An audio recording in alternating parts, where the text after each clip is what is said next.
আসসালামু আলাইকুম রহমতুল্লাহ। আশা করছি সকলে ভালো আছেন, আলহামদুলিল্লাহ। ভিডিও টাইটেল থেকে অবশ্যই বুঝছেন কোন বিষয় আজকে আমাদের আলোচনা বিষয়। খায়রুকুম মান তাআল্লামাল কুরআনা ওয়া আল্লামা, অর্থ তোমাদের মধ্যে সর্বোত্তম ওই ব্যক্তি যে কোরআন শিক্ষা করে এবং শিক্ষা দেয়। তো আজকে সর্বপ্রথম আমাদের শিক্ষা হচ্ছে যে আমরা সর্বপ্রথম এই যে নুরানি কায়দাটা ওইটা নেব, ঠিক আছে। তারপরে সর্বপ্রথম আমরা যে বিষয়টা শিখবো সেটা হচ্ছে যে আরবি হরফ 29টি, মাখরাজ 17টি, ওটা নিষেধ।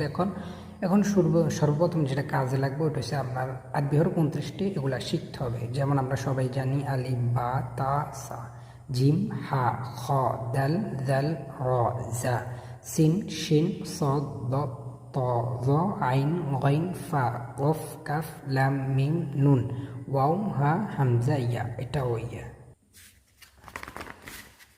পরের পৃষ্ঠায় লেখা আছে 2 নম্বর সবক মোরাক্কাব। মোরাক্কাব মানে একসাথে যেটাকে লাগানো হয় ওইটাকে মোরাক্কাব বলা হয়।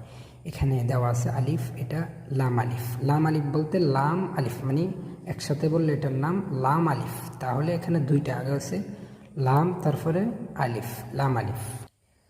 আবারও লাম আলিফ, বা আলিফ। তো এরকম বার সাথে বা আলিফ, তা আলিফ, সা আলিফ, ঠিক এমন এই যে পরের লাইনে আসে।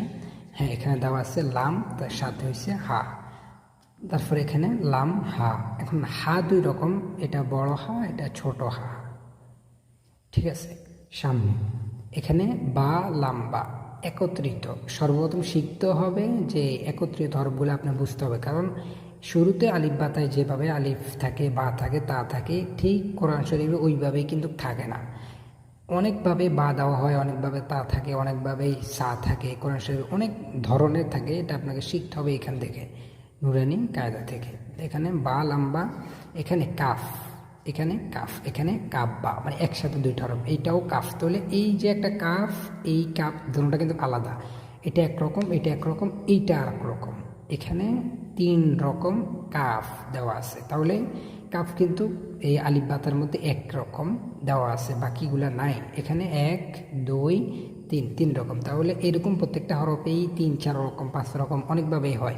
এখানে কাফ, বা, এখানে কাফ আলিফ, কাফ আলিফ, আবার বা, কাফ, তা, তা, কাফ, ওই কাফ ওই রকম প্রথম দিয়া বা কাফ একরকম আসছে, তারপরে তা, কাফ, সা, ঠিক আছে। এখানে বা, তা, সা, এই হরফগুলো অবশ্যই আপনাকে চিনবেন। বাকি এইটা বুঝতে হবে। এখানে বা আলিফ মানে খালি আলিফ বলা হয় এটাকে, এখানে কোনো ইয়া নাই, এখানে এটা খালি আলিফ। বা আলিফ, নুন আলিফ, তা আলিফ। যখন এটাতে আপনার কোনো কিছু থাকবে পড়ার সময় সামনে গেলে বুঝবেন।